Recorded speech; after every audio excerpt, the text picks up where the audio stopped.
আমাদের বাঙালি সংস্কৃতি জঘন্যতম খারাপ, আমাদের কালচার এতটা খারাপ ভাষায় প্রকাশ করার মতো না। কি দোষ করেছে নাহিদ, কি দোষ করেছে আসিফ?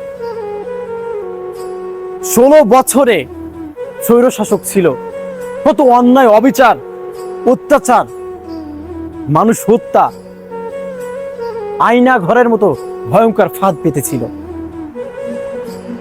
কিন্তু প্রতিবাদ করার কোনো মানুষ ছিল না, সবাই চুপ। কিন্তু যখনই আমাদের ছাত্র সমাজ একত্রিত হয়ে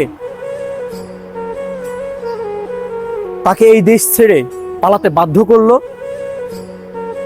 এবং তারা দায়িত্ব নিল, মন্ত্রিত্বের দায়িত্ব নিল নাহিদ এবং আসিফ, তারা তো মানুষ হিসেবে খারাপ না? 2 দিন আগেও তো সবাই বাহবা দিচ্ছিলেন তাদের, আর আজকে ক্ষমতা নিয়েছে বলে আপনারা যা ইচ্ছা তাই বলছেন, মিথ্যা প্রচার করছেন, গুঞ্জন ছড়াচ্ছেন। কেন ভাই? ভালো জিনিসকে না খুশালে কি ঘুম হয় না? আমি মনে প্রাণে বিশ্বাস করি তারা 2 জন অনেক ভালো মনের একজন মানুষ, সবাই জানে। তারপরও তাদের পিছনে সূত্রটা না করলে না। কেন রে ভাই? তারা তো দেশের জন্য লড়ে যাচ্ছে, তারা তো নাম ধাম ছড়ানোর জন্য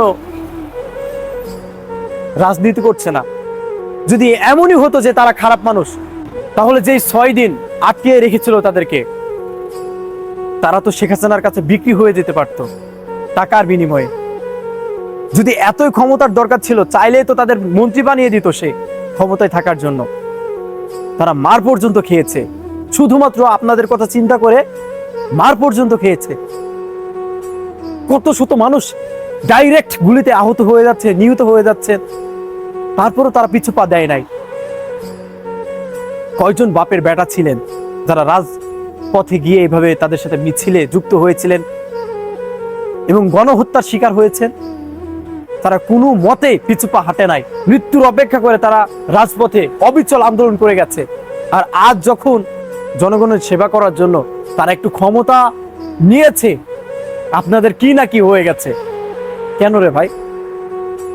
তারা তো আমাদের জন্যই লড়েছে এবং তারা ক্ষমতা নিয়েছে এই কারণে যাতে করে ক্ষমতায় থেকে তারা দেশের জন্য কিছু একটা করতে পারে।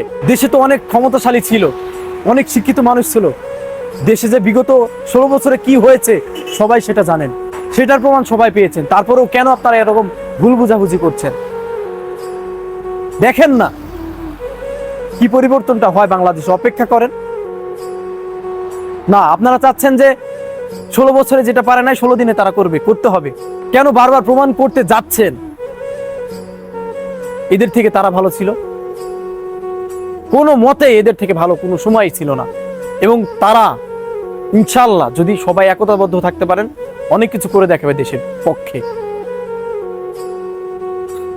যাই হোক, আমি তীব্র নিন্দা জানাই তাদের প্রতি যারা ছাত্র সমাজকে লাঞ্ছিত করার চেষ্টা করছেন, মিথ্যা সমালোচনা করছেন, গুঞ্জন ছড়াচ্ছেন। ছাত্র সমাজের সবাই আমি মনে করি ভালো। যদি নাই ভালো হতো তাহলে রাস্তায় যে মৃত্যুর মতো একটা জিনিসকে ত্যাগ করে মিছিলে নামতো না, আন্দোলন করতো না। তাদের জন্য আমার সর্বদা স্যালুট থাকলো, ভালোবাসা অবিরাম। দোয়া করি এই ছাত্র সমাজ এগিয়ে যাক, নিজের দেশটাকে পৃথিবীর মানচিত্রে উঁচু করে দেখাক, সেই প্রত্যাশা করি। আল্লাহ হাফেজ।